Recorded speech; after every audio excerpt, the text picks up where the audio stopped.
Good morning, everyone. It's Monday, April 26th, coming to you live from Seoul. I'm Kim Mo-kyeon. Before we deliver today's news, we will bring you a live coverage of the South Korean government's special announcement on its COVID-19 vaccination scheme. In the next few minutes, Acting Prime Minister Hong Nam-ki will deliver a public statement where he's expected to introduce information on the nation's procurement of vaccines and lay out detailed plans on how to reach the government's goal of inoculating 3 million people by April, 12 million people by the first half of the year, and to achieve herd immunity by November.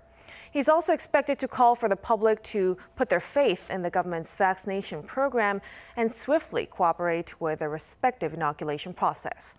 The government previously said that the motivation behind this session is to calm public concerns over both the supply and the safety of the vaccines. This comes a few days after the government sealed a deal for an extra 40 million doses of the Pfizer vaccine. Now, following the briefing, a question and answer session will be held with representatives from various government ministries who are on standby to answer related questions. Today's briefing will be held online in compliance with COVID-19 restrictions. Now let's turn over to the government complex.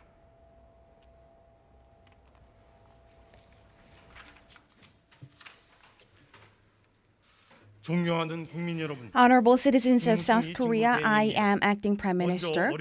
First of all, despite the difficult situations you have been taking part in the overcoming COVID-19, and we would like to extend our deepest appreciation to your participation. Up until now, the government has been focusing on antivirus measures to overcome the COVID-19 pandemic. And on one hand, it is also aiming to procure and roll out vaccines to put an end to the COVID-19 pandemic. We have been exerting pan-government efforts to this end. To this end, on top of the 152 million doses, enough for 79 million people that have already been secured, the government has signed additional contract with Pfizer over the weekend to acquire more doses for 20 million people. As a result, we have secured 192 million, enough to inoculate 99 million people. Until now, with groundless information, some have aimed at raising excessive public anxiety over vaccines, and this is not true, and this would like to be highlighted by my statement. And today, as Acting Prime Minister, together with the related ministers as well as the heads of related institutions, I stand before you to provide a transparent as well as clear information on vaccine procurement, administration, and safety of the COVID-19 vaccines. And we also would like to ask for your cooperation going forward as well.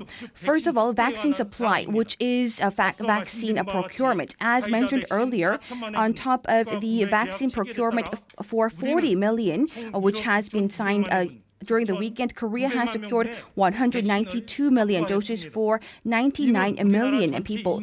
This is about 2 times the total population of Korea, and about the 3 times, which is more 3 times more than the 36 million, which is necessary to achieve herd immunity. And on top of the 152 million doses, enough to inoculate 79 million, we believe that we have secured more, and we will be able to speed up the timing for us to reach herd immunity. And also, we have been providing this cornerstone. And going forward, we also have been procured enough treatment, vaccination, that is, to inoculate people under the age of 18 and to fight the new variants, and also to give the third shots as well.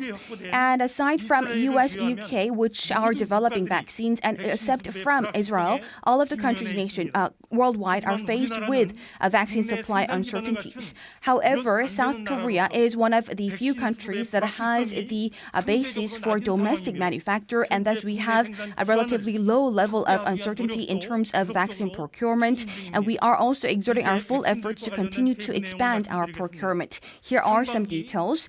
During by late June, which is the first half of this year, the AstraZeneca and Pfizer vaccines we have in schedule out of of the 18 million doses that have been signed, 3.87 million have already arrived here in South Korea. And as for Pfizer vaccines, starting from the 24th of April, we have 24th of March, we have been supplied with these regular doses of the vaccines on a weekly basis.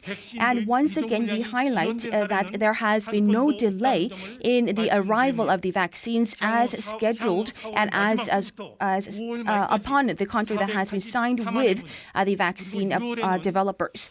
And going forward, during the late April to late May, we will have 4.84 million doses, and also by June we will have 9.38 million doses, and we believe that when added, 1.809 million doses will arrive in Korea for 12 million.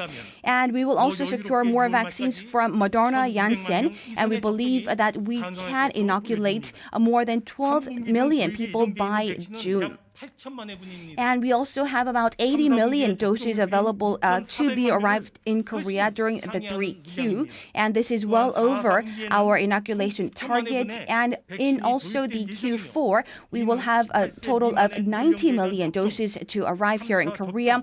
And we can use these vaccines to inoculate those under the age of 18, and also for a third possible shot, and also for the inoculation plans going forward from next year.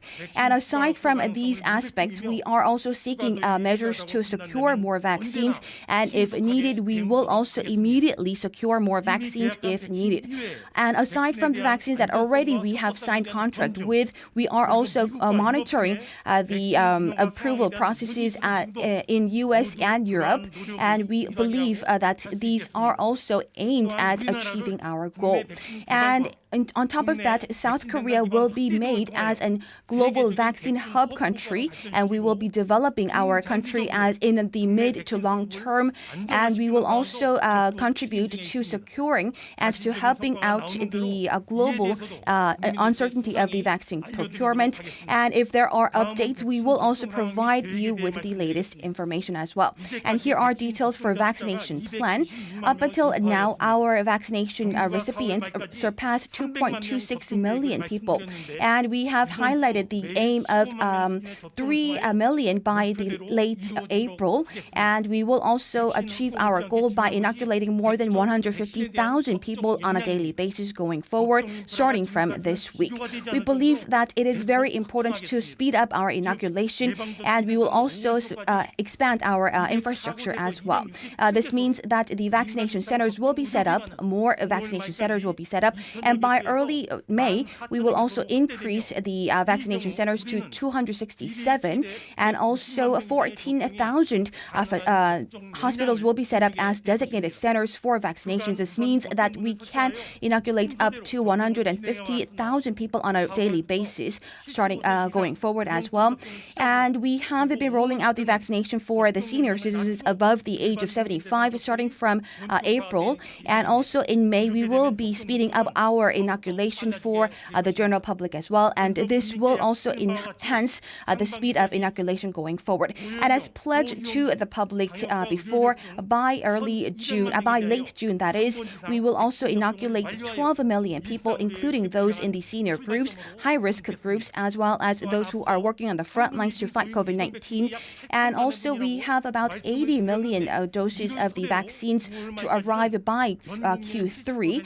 This means that by late September, we will be finishing our inoculation for over 36 million people, which is about 70% of our total public. And before the summer vacation, we will also finish the inoculation plans for the faculty and teachers as well. And as for the details, we will also be providing you as soon as possible. And to this end, we will also exert our full efforts to achieve our herd immunity by November. And on top of these vaccine procurement programs and schemes, we will also exert our full efforts to speed up the reaching of the herd immunity by November. And next, we would like to explain to you about the safety of the vaccines. On top of the exerted efforts that we have been detailing to you, we will also exert our full efforts to focus on supplying safe vaccines. First of all of the vaccines that we have secured are safely those that have been acquired by the global on a global level, and we believe that the vaccine effectiveness of AstraZeneca sees 100%, and 93.2% effectiveness for Pfizer vaccines have been proved for those over the age of 75. And to this end, we have been seeing a steady decline in the number of fatalities as well. And also in December, our fatality rate and our proportion of the severely ill patients has stood at about 3.3%, which has decreased significantly in March this year. And to this end, we will also help you to return to a state of normalcy as soon as possible if you have received the vaccination. This means that we will be applying the electronic version of the vaccine certificate, and we will also be providing you the details of the exemption of quarantine for the measures of flying in and out of the country. And the government is also aware of the safety issues of the vaccines that are raised by the public, and also we are strictly monitoring the adverse responses after inoculation. And also if there are some damages that have been proven to have correlation with the vaccines, which is something that we need to avoid, please note that we will provide full compensation. And not long ago, we have seen a case where a nurse assistant in her 40s have been also in a severe state after being inoculated. And like these cases, we will also be providing medical treatment assistance as well. And as mentioned before, the government is aiming to provide more than 100 million doses of vaccines to the public, which is more than 2 times the total population here in Korea. And we will be also accelerating the speed of the inoculation. Right now, we should go beyond the controversies of the vaccines and vaccine procurement and inoculations. However, we need to focus on how we will able to reach herd immunity as soon as possible. We need to focus our energy on this aspect. In order to achieve our herd immunity in November and also speed up the dates, we believe that it is we cannot achieve this only based on the government's efforts, and it cannot be only a single-led initiative. So we ask for your continued understanding and cooperation in the government's plan, as well as the information on vaccine procurement, inoculation, and safety. So we ask you to have faith and confidence, and we ask for your continued efforts and cooperation. We believe that this is the starting point. Last but not least, please note that wearing face masks is the most important primary quarantine measures to protect yourself, your loved ones, as well as your neighbors. So you should also wear these face masks going forward.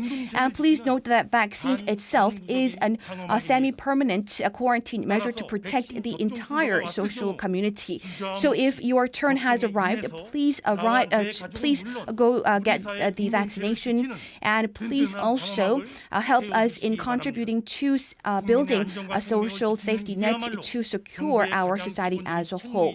And the utmost goal of the government is to safeguard the public, and we will also once again engrave this deeply in our hearts, and we will also aim to achieve our goal, and we will also exert our full efforts. And by late April, we will achieve 3 million people, and by late June, we will achieve the inoculation of 12 million people, and also 36 million by late September, and achieve herd immunity by November. We will also exert our full efforts. Thank you very much.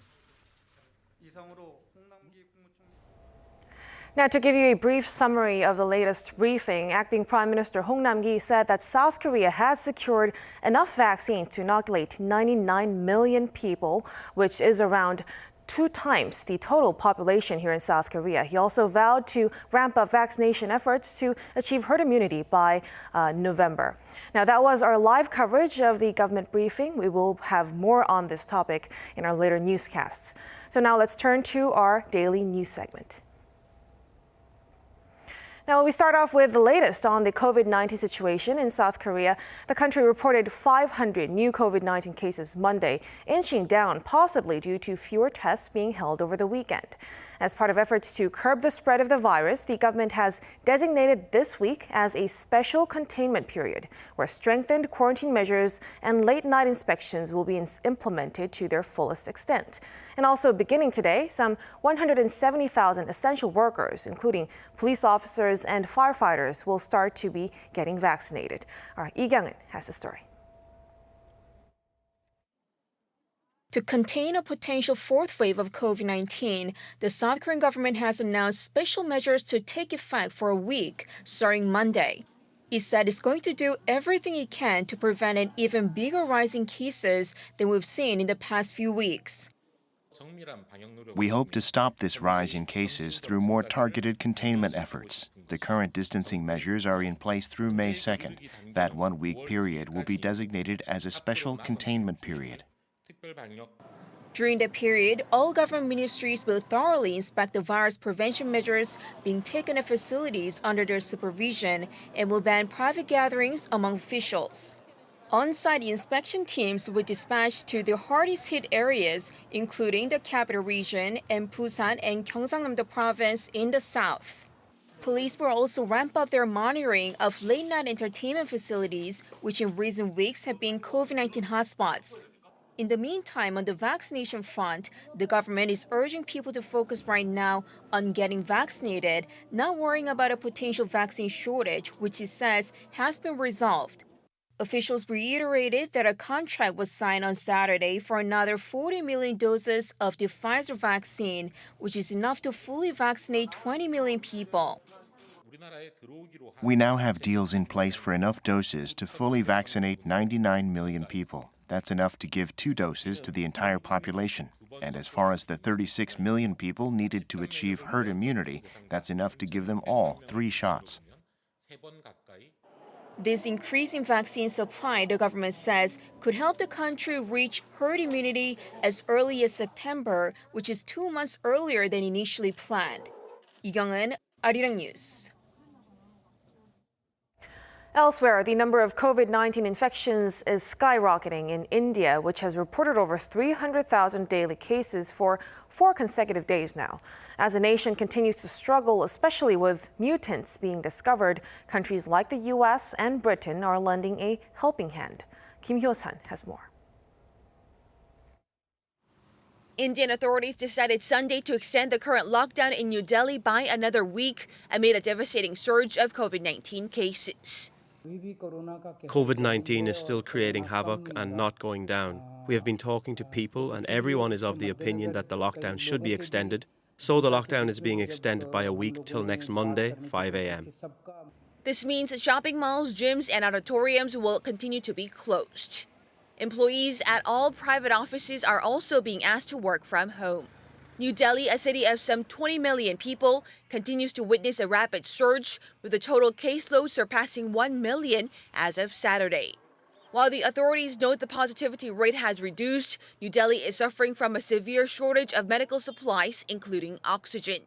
India has reported over 300,000 daily cases for 4 consecutive days, bringing the total caseload to more than 16.9 million as of Sunday. India's skyrocketing infections resulted in a record number of new daily infections globally late last week, with nearly 900,000 cases. In response, the White House says it will immediately send supplies and other assistance to India. It says the assistance will include raw materials for COVID-19 vaccines, as well as oxygen supplies, but it did not mention whether the U.S. will be sending ready-to-use vaccines. The CDC is helping out by consulting with them, as they have in other countries in which there are situations, and giving technical assistance. But it is a dire situation that we're trying to help in any way we can. Other countries, including Britain and a number of EU member states, are also helping out. We're sending out an emergency shipment of over 600 items of equipment. They're ventilators, oxygen concentrators, and the aim is to provide the support that the Indians need at their hour of need, really, if judging by the distressing scenes we've seen in many of the hospitals in India. The head of the European Commission took to Twitter Sunday to explain that the bloc stands ready to support India and will send oxygen and medicine. Kim San, Arirang News. Now we move on to today's exciting event, the 2021 Academy Awards. The film Minari was nominated in 6 categories for the Oscars, including Best Supporting Actress for Yoon Ye-jung. Our Kim Yeon-sing is on the line to tell us more details. Yeon-sing, how are our beloved cast looking in the red carpet? Absolutely flawless. The cast of Minari walked down the red carpet around 3 p.m. Sunday, California time, 2 hours before the start of the Academy Awards ceremony. All the cast are looking just elegant and flawless. Steven Yeun, nominee for Best Actor for playing the role of Jacob in Minari, is in a classic custom Gucci tuxedo suit. Yoon Ye-jung, nominee for Best Supporting Actress, was styled by Alvin Go today, and she's dressed in a long navy gown designed by Marmar Halim. Besides her stands her co-actress, Han Ye-ri, who plays the role of Monica in Minari, and she's dressed in a high-neck red dress with eye-drawing buttons on the top. Our young Alan S. Kim, who played the role of David, is dressed in a suit by Tom Brown. And last but not least, Lee Isaac Chung in a black suit, and he's accompanied by his wife, Valerie Chung. Now that's all very exciting, but can you tell me a bit more about what Minari's nominations were? Well, Mo-kyun, Minari has been nominated for Best Picture, Best Actor for Steven Yeun, Best Original Screenplay, Best Original Score, Best Director, and last but not least, Best Supporting Actress for Yoon Ye-jung. Minari hasn't been named a winner of any of the categories as of yet. Promising Young Woman was named as winner of the Best Original Screenplay, and Chloe Zhao just won the Best Directing just minutes ago. Now we're waiting to hear on the announcement for some of the most prestigious categories like Best Picture, Best Actor, and Best Supporting Actress. Actually, Mo-kyun, this is quite a moment of significance, as this is the first time that a South Korean actress has been nominated in the Oscars. So that's all I have for now, and I'm going to go wait and see if South Korea's most promising actress, Yoon Ye-jung, brings home the prize for Best Supporting Actress. Back to you, Mo-kyun. Thank you for that, Yeon-sing. Please keep us updated on the story. Now, with the Academy Awards just kicking off about an hour ago, many Koreans are hoping that the film Minari will clinch the Oscar in the Best Picture category. Our arts and culture correspondent Kim Bo-kyung gives us a rundown on the films Minari will be competing against. A total of 8 films have been nominated for this year's Oscars Best Picture category. The Father, Judas and the Black Messiah, Mank, Minari, Nomadland, Promising Young Woman, Sound of Metal, and The Trial of the Chicago 7. While all are worth taking a look at, critics say Chinese director Chloe Zhao's Nomadland is the front runner. I feel like the race is pretty close and down to maybe Minari and Nomadland. I think with Nomadland, there's a lot of hype around the director, Chloe Zhao. People are really responding to the stark realism that she portrayed in that movie. The film features the lives of people who live as nomads after losing everything during the Great Recession. Even though it was made with a small budget, the film won the Golden Lion Prize at the Venice Film Fest, among others. Another favorite is The Trial of the Chicago 7. The other top contender, I would say, is The Trial of the Chicago 7, which, given the political situation in the United States, is very relevant. It's distributed by Netflix, which, means that they have a lot of, power for marketing. It has a big cast of famous actors. So I feel like that one could potentially, be, a spoiler. Written and directed by Aaron Sorkin, The Trial of the Chicago 7 is a historical courtroom drama based on the true story of a group of men accused of conspiring to incite a riot at the 1968 Democratic National Convention in Chicago and the legal conflicts that followed. And of course, Minari is also believed to be a strong contender for the way it conveys its message. This year, lots of films that directly talk about the situation in the US and deliver strong messages have been nominated. Minari has its own merits in that it delivers the theme in a very emotional and touching way. In particular, the performance of veteran South Korean actress Yoon Yo-jung was enough to earn her a BAFTA for Best Supporting Actress. Kim Bo-kyung, Arirang News. North Korea's foreign ministry says it will deepen its bilateral ties with Russia, which is described as strategic and conventional. Sunday's statement, marking the second anniversary of Kim Jong-un's summit with Russian President Vladimir Putin, said the two sides have achieved mutual cooperation across all sectors, including politics, economics, and culture. It said Kim has great interest in boosting North Korea's ties with Moscow going forward.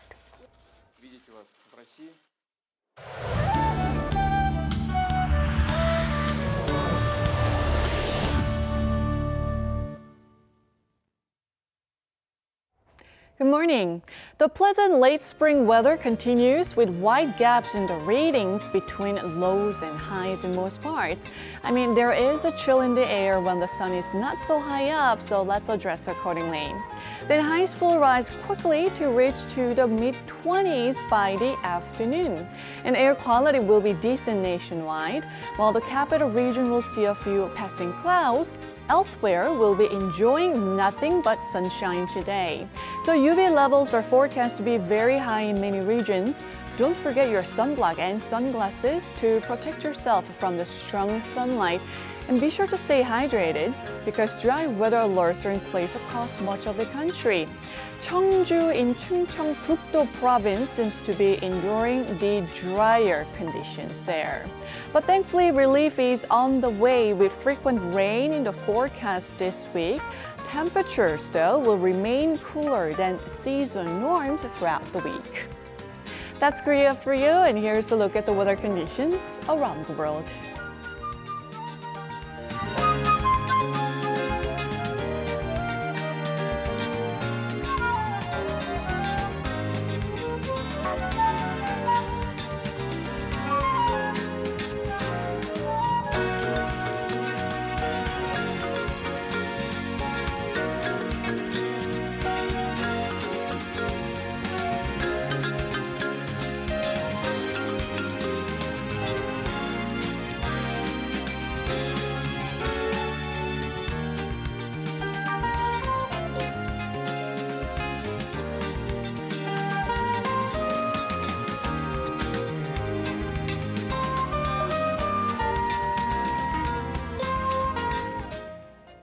That will do it for us at this hour on Arirang News. Thank you for watching.